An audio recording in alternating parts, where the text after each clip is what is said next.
abaheburayo ba Isiraheli ari ubwoko bw'Imana abirabura nirangira ry'ubutegetsi bwa Metsugu n'idini ry'abakatolika n'andi madini ashamikiyeho.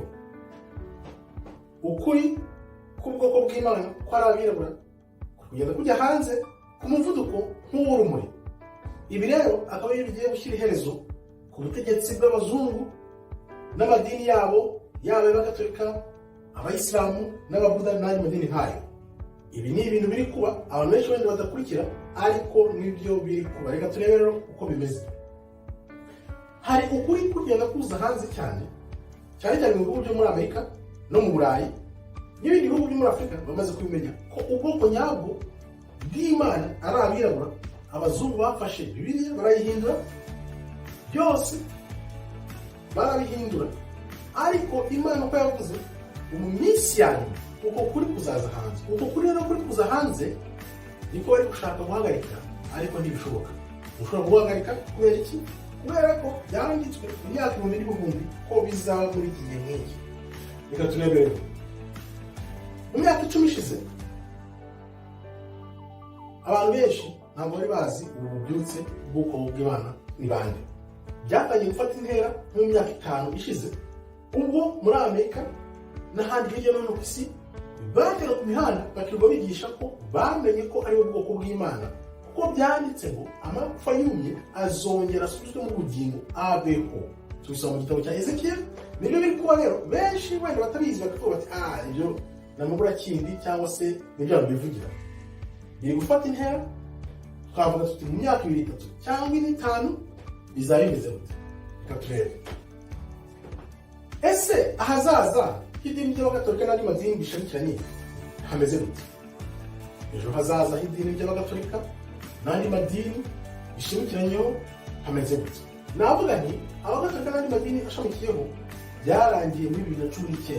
2019 nibwo byarangiye. Ubu amadini dufite ubu sinabona uko nyita, sinzi icyo dufite.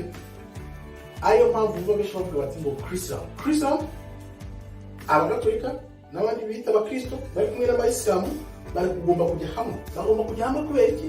Kubera ko ababirabura bari kubyuka bamenye ko ari ubwoko bw'Imana, none bari kujya hamwe kugira ngo bakore idini rimwe rikomeye kugira ngo rikumire ukuri n'ubwoko bw'Imana ko butajya hanze. Niyo mpamvu biri kuba. Ese bazabishobora?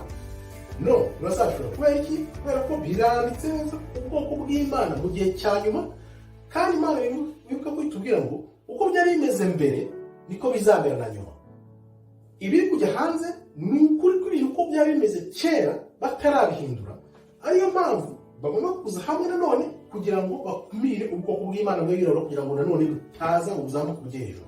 Niyo mpamvu rero bagomba gushyira idini ibyo ari byose hamwe, yaba abakatolika, abayisilamu, ababuda n'andi madini yose, kugira ngo bayashyire hamwe noneho bakore idini abantu bose bibonemo, biyumvemo, noneho bavuge bati dore nitwe dufite ukuri, ariko ntabwo byashoboka kuko ukuri kuri gusohoka hanze.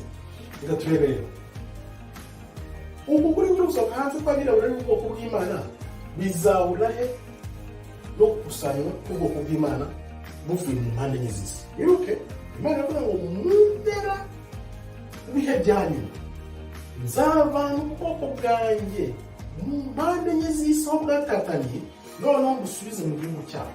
Niyo mpamvu rero uku kuri kumenyekana, kuri gusohoka hanze ko abirabura ari mu bwoko bw'Imana biri gusohoka hanze, ni ukuvuga ngo bizatuma habaho kuva kwa kabiri ariko kwa nyuma, ariko bikazakorwa n'Imana kuko kw'Imana atarabona bikoze. Niyo mpamvu rero uku kujya hamwe kw'amadini biri gukorwa n'abantu, ntabwo ari Imana iri kubikora. Kandi wibuke Imana iravuga mu gitabo cyahishuwe ko iyi sisiteme y'isi n'amadini yayo bizasenywa n'ibuye rizagwa rikabisenya nta muntu urikozeho.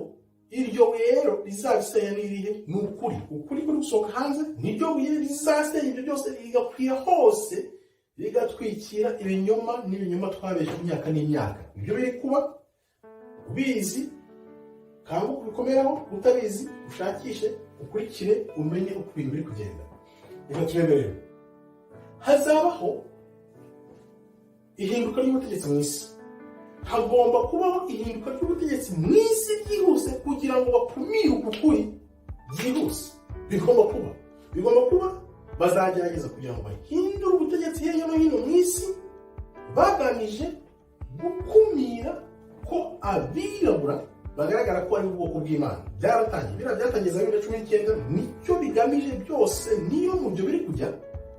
Ariko noneho bakabikora bigengeseye kugira ngo abantu batabibona, byanze bikunze uko kuri kuzakomeza gusohoke hanze, abantu bajya mu kuri babe benshi.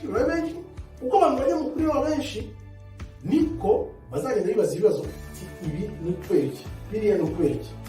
Icyo gihe rero bazamaze kumenya ukuri, ubwo butegetsi ugomba guhindurwa ku isi yose kugira ngo bukumire kuko kuri kujya hanze, nibwo bizagaragara neza ko abayoboye isi ari abanyabinyoma bakorera Satani aho gukorera Imana. Noneho ubwo bizateza ingufu abirabura bavuga ko ari ubwoko bw'Imana, ko ukuri kwabo kugenda kuzamuka kuganza ikinyoma, bikazagezaho uko kuri kuzatwikira ikinyoma burundu. Ari byo bizatera amakuba y'imperuka. Reka turebe no kubizagera.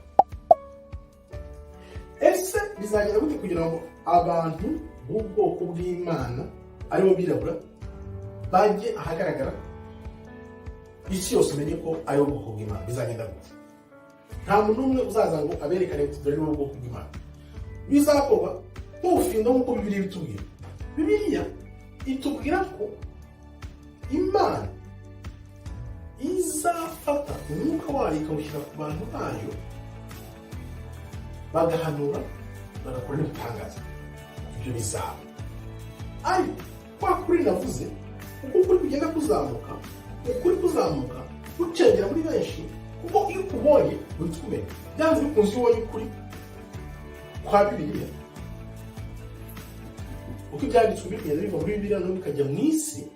Ubu noneho ntabwo bikiri nka kera wasomaga Bibiliya ntuyumve. Ubu ngubu uyisomye neza ushyizeho umutima n'ubwenge n'ingufu zawe urayumva, uhita ubona uti ibintu siporo abirabura koko ari ubwoko bw'Imana. Muri Bibiliya yavugiye ngo Yesu harimo ko yari umwirabura, ntiwabyemera.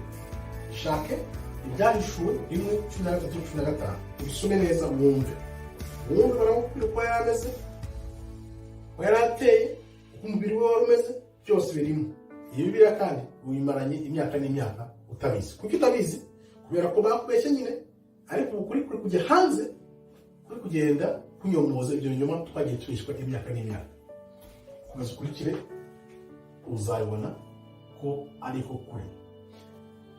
Aho rero ubutegetsi buzagerageza gukumira ukuri gukomeza gukure.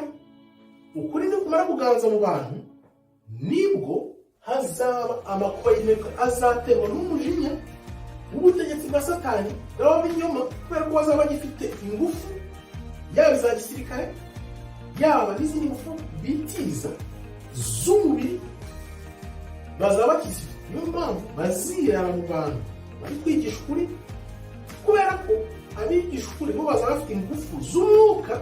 Imana niyo yonyine izaza ikagira ikarimbura abo bazaba bashaka kurinda ubwoko bwayo. Kuko Imana iravuga iti iyo minsi itagabanywa nta cyitwa umubiri cyane gusigara.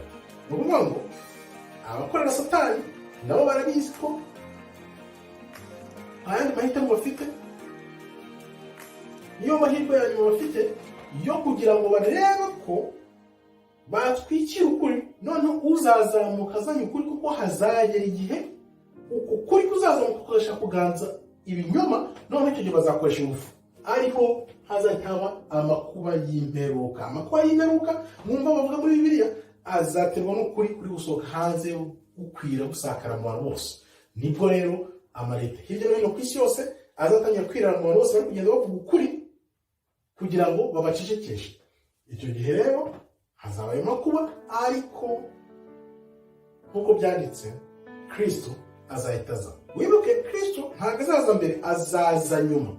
Muri Matayo turasoma, Matayo 24 turasoma tuti hazabanza habe itotezwa n'akarengane kubera izina rya Kristo twigisha n'ukuri kuzaba kuri gucengera mu bantu.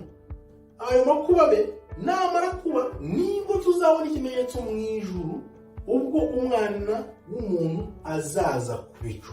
Ubwo bizagenda baravuga ngo bazagenda mbere nta makuba bahuye nayo, ni ibinyoma. Ibi byose ni ibinyoma byagiye bikwirakwizwa n'ayo madini yose ari kugenda yishyira hamwe n'abasilamu n'ababuda n'abagatolika. Ibi byose ni ibinyoma bakwije imyaka n'imyaka, ariko igihe cyabo Imana yarabihoreye, ariko yari izi ko igihe cyabo kizagera. Icyo gihe rero kirageze ni iki?